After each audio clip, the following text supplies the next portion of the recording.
Welcome everyone. Today, we're taking a look at part of what we've been building for our next update. Locked and Loaded, releasing September 2nd. And what you're about to see is over a year's worth of work. And in this devlog, we'll focus on animations, loadouts, UI, and gadgets. So let's get right into it.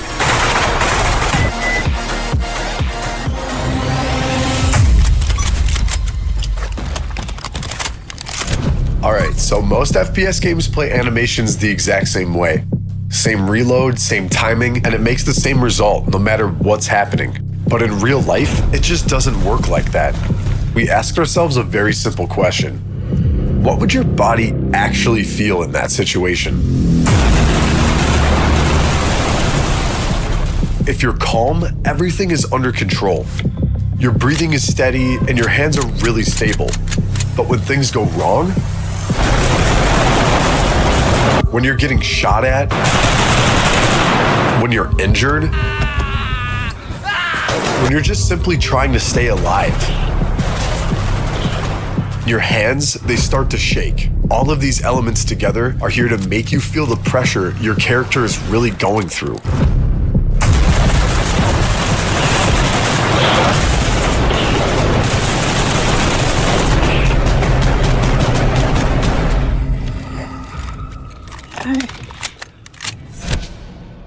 And that pressure directly affects how you reload. Reloading under pressure is completely different from reloading when you're safe. So we built two entirely different states, calm and stressed. Same weapon, different behavior. And we didn't stop there. Inside of each state, we created multiple variations. Several calm reloads, several stressed reloads, different timings, different movements. So it never feels repetitive. And this philosophy doesn't only apply to magazine reloads. It applies to every single weapon. Take a shotgun. Even something as simple as inserting a shell has multiple calm variations. Under pressure, those same movements become rushed with less precision and less control. The same goes for bolt-action rifles. Loading individual rounds also has multiple calm variations. But again, under stress, your character can struggle with a round or fumble it before loading it. Even operating the bolt itself has several calm variations. Under pressure, your hand can slip on the bolt, you lose your grip, grab it again, and finally chamber the next round. The more stressed you are, the more your weapon will reflect that. The Revolver presented us with a very different challenge. Most games handle it the same way. Press reload, dump every round, insert a speed loader, and you're done. One animation, no matter how many rounds you fired. So we decided to do it differently. Every possible reload has its own animation. Fire one shot, you replace one round. Fire three, you replace three. Empty the cylinder, and you're reloading all 8 rounds. Every single sequence has its own timing, its own movements, and its own duration. Because that's how a real revolver works. But it also changes the way you play. Because now for the first time, reloading a revolver isn't the same decision all the time.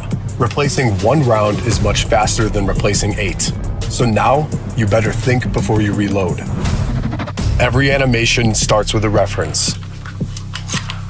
First, our creative director Leo records the movement in real life. That reference is then sent to Tap Brandon, who then recreates the motion and brings it to life through animation.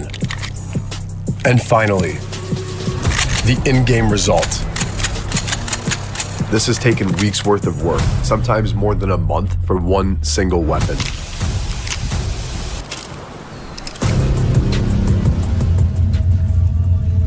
And even with all of that, we've added procedural positioning. Your weapon is never held exactly the same way, slightly higher, slightly lower, slightly off center. Every reload feels unique.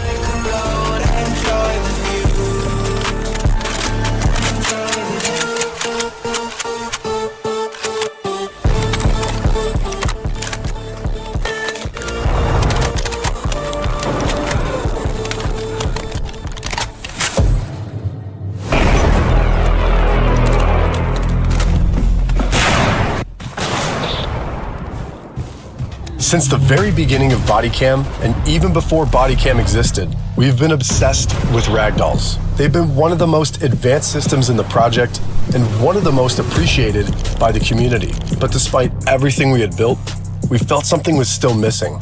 So for years, we experimented with different approaches, and most of them failed time and time again. And that's because balancing a body in real time is one of the most difficult challenges in procedural physics. The terrain, the slope, the velocity, the impacts, the damage, and the location of every bullet landing on the player matters. And after years of research and development, we finally found a solution. The stumbling system. A fully procedural self-balancing system with no animations, no scripted sequences, and the character dynamically tries to stay on his feet before collapsing. It only happens in situations where the body could still realistically react, like after non-lethal gunshots, shrapnel impacts, knife wounds, or any trauma severe enough to affect the balance, but not severe enough to instantly incapacitate. Among all the technologies we've developed for Bodycam, this is probably the one we're most proud of. Because in a game filled with complex systems, the hardest thing we ever built was teaching a character how to put one foot in front of the other. Realism in Bodycam goes beyond animations. It's also about how your body exists inside of the game. In most FPS games, your arms are locked and rigged straight to the camera, so no matter where you look, everything follows. It's like your body just doesn't really exist. So we wanted to create something closer to real life. So we built what we call the true body system. Your body is fully simulated and your camera is no longer driving it. It's just your point of view, so that means you can look anywhere while your character keeps doing the action. And this changes gameplay entirely, because now, if you want to check your magazine, you actually have to look at it. And if you don't, well, you'll simply miss it. A big part of immersion comes from the fine, small details. So we studied real Bodycam footage based on how the camera moves when you walk, run, or suddenly change direction. We took these ideas and we rebuilt our entire camera system around it so it feels entirely physical.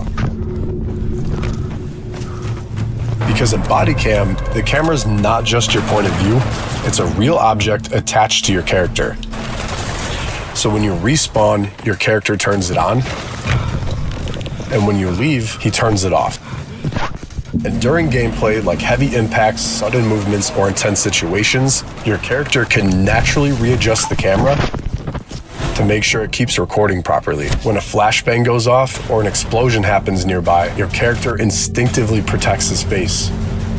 And that same exact logic applies to the weapon. Your hands are never completely still, so after firing, your character readjusts his grip. The more unstable the weapon is, the more adjustments happen. And under extreme stress, after long firing sequences, these small adjustments can turn into real hand fatigue. And that same idea extends to your weapon setup, because stability depends on your loadout.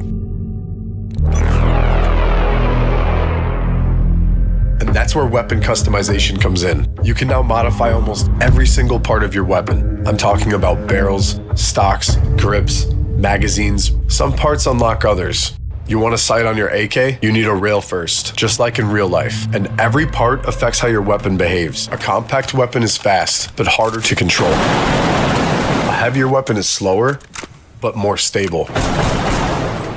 You can even change how you aim. Use your main sight, or switch to a secondary one on the side. Or aim completely without optics. One of the biggest dilemmas in first-person shooters is how to achieve magnification in weapon optics. These days, almost every game relies on one of two techniques. The first and most common is simply by zooming the player's camera. It's fast and extremely performant, but it's not at all how optics work in the real world. The second one, mostly used in tactical shooters, is a picture-in-picture rendering. The game renders the entire world a second time from the optics point of view. This comes at a massive performance cost that can heavily reduce frame rate, make aiming feel much more rigid, and also cause bad quality optic view. That's why Bodycam originally didn't feature magnified scopes. Like many other studios, we believe that this performance trade-off was simply unavoidable. But Bodycam is built around realism, and we simply couldn't settle for a compromise. So after months of research, experimentation, and optimization, we finally found a solution.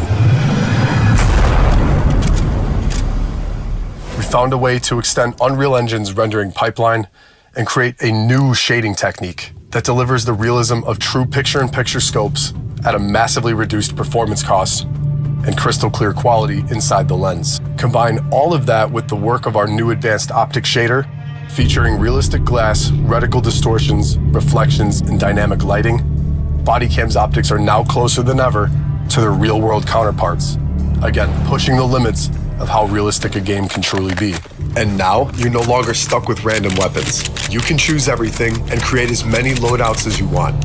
Each one built exactly for your own play style. This update is also expanding Bodycam's arsenal, because alongside the new loadout system, we're introducing a wide range of new weapons. From the compact SG9X to the Viper.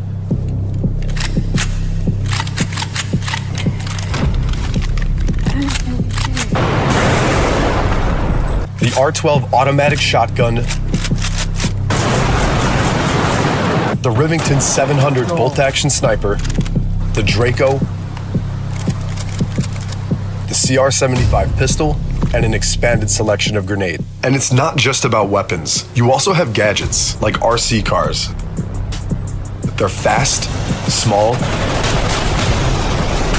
Use them to scout, distract, send them straight into your enemies.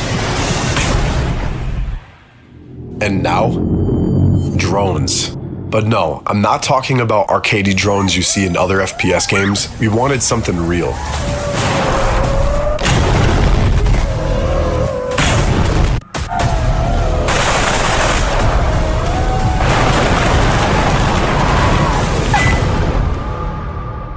So we built two ways to control them. A casual mode, it's simple, accessible, and very efficient for newer players. And then we also built an FPV mode based on real-world physics with real movement and real control. If you've never flown a drone before, you can now learn. But if you've already flown one in real life, you can do the same exact thing here. Same movement, same precision, same everything. If you're a real drone pilot, your team will need you on the battlefield, because now drones are unpredictable. They're fast, dodge, they dive to come straight at you.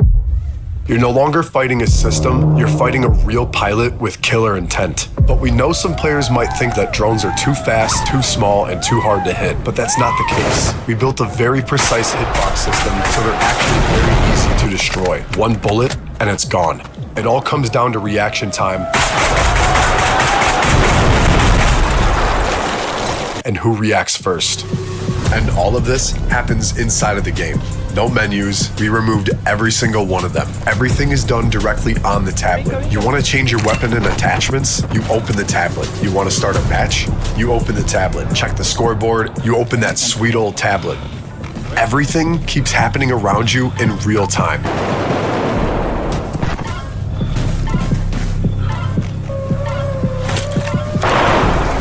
Alright, thanks for watching everyone. We hope you got a glimpse of our vision and the work behind it. This is just one part of the update, and next week I'll dive into our sound design. I'm talking about a full rework with gunshots. Oh shit, I'm down.